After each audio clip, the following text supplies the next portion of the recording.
Assalamualaikum warahmatullahi wabarakatuh. Kawan baik, salam sejahtera semua.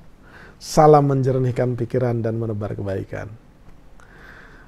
Dua video sebelumnya itu kita mengumpulkan long list kandidat. Jadi daftar panjang nama kandidat. Video pertama itu datang dari kalangan Nahdliyin, kemudian yang kedua itu datang dari kalangan partai politik. Nah, sekarang kita coba koleksi sebelum diseleksi oleh Mas Anies, kira-kira siapa sih calon wakil presiden yang potensial untuk digandeng Mas Anies dengan latar belakang dua, ya, yaitu TNI, Polri, atau ya sebut saja orang luar gitu, siapa saja gitu. Nama yang muncul pertama, ya, top of mind Rizwan Channel itu adalah mantan Panglima TNI, yaitu Andika Perkasa. Tapi entah kenapa, ya nama Andika ini kok pelan-pelan tuh agak nyaris tidak terdengar, terutama setelah tidak lagi menjabat dari Panglima TNI. Atau memang didesain seperti itu, low profile, cool saja, tapi pergerakan lapangannya mungkin komunikasi-komunikasi dengan capresnya mungkin ada, ya. Tapi Mas Andika itu sebenarnya pernah disebut juga sebagai bakal calon presiden oleh Nasdem ketika bulan Juni 2022 lalu, ya. Nasdem kan menyebut ada 3 capres potensial yang akan diusung oleh Nasdem, yaitu Anies, Ganjar, dan Andika Perkasa gitu. Nah, Andika ini memang indikasi keakraban dan kemesraan dengan Mas Anies itu ya pernah kita lihat ketika Mas Anies di penghujung menjadi gubernur itu mendatangi Panglima TNI. Itu bisa dicek di YouTube-nya Pak Andika Perkasa maupun Mas Anies atau IG-nya, ya. Mungkin jejaknya itu masih ada. Jadi pernah ada pertemuan Mas Anies sowan ke Mabes TNI Cilangkap tuh, bertemu dengan Mas Andika Perkasa. Ya itu sebenarnya tanda-tanda komunikasi yang sedang dibangun, ya, komunikasi politik yang sedang dibangun oleh keduanya, ya, kira-kira mencari kecocokan lah gitu. Tetapi memang harus diakui, seperti saya katakan tadi, akhir-akhir ini nama Mas Andika Perkasa itu agak meredup. Tapi bukan tidak mungkin ia juga menguat kembali karena yaitu tadi pengalaman panjang di tentara, ya, juga pernah menjadi kepala staf Angkatan Darat dan pasti punya jaringan yang cukup luas, ya, di seluruh Indonesia, ya, tinggal dipencet aja tombolnya itu nanti jalan semua tuh jaringannya gitu. Tapi apakah memang dipersiapkan jaringannya ataukah tidak, ya kita tidak tahu, ya. Selain nama Mas Andika Perkasa itu, ya tentu saja Gatot Nurmantio, ya.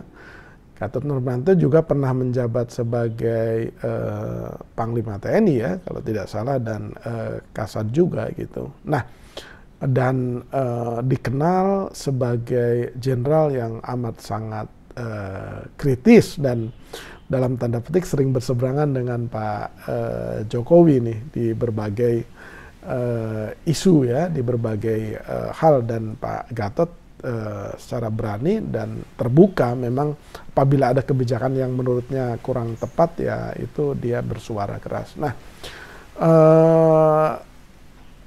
Pak Gatot juga ya pasti dikenal amat sangat baik oleh masyarakat Indonesia. Jadi kans dan peluangnya itu juga cukup berimbang, ya, dengan Pak Andika Perkasa karena latar belakangnya juga kuat. Nah, selain dari TNI itu ada 2 jenderal yang juga dipandang sebenarnya punya potensi, ya, untuk mendampingi Mas Anies, ya. Siapa lagi kalau bukan Kepala BIN sekarang, ya, Budi Gunawan. Kemudian selain Budi Gunawan, ya Mendagri sekarang Tito Karnavian. Pak BG memang tidak sempat menjadi Kapolri, ya. Pak BG waktu itu sudah dicalonkan dari Kapolri, tetapi kemudian ditersangkakan oleh KPK, tapi kemudian menang di pra-peradilan, dan kemudian tidak menjadi Kapolri, tapi menjadi Wakapolri.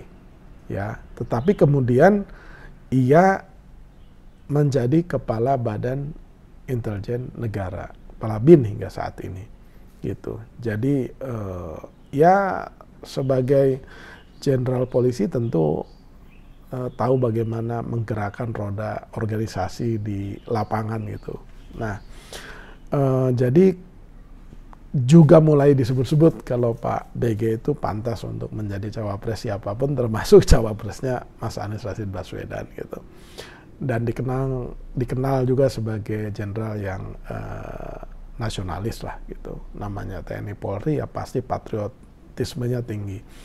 Nah, selain Budi Gunawan, ya Pak Tito Karnavian, ya Pak Tito Karnavian ini bekas Kapolri yang kemudian menjadi Menteri Dalam Negeri, ya, di kabinetnya Pak Jokowi ini. Nah, Pak Tito ya tentu sebagai Kapolri ya pasti punya teman-teman pensiunan TNI jenderal-jenderal, dan jaringan juga luas, dan punya jaringan dengan para aktivis yang juga cukup solid katanya begitu.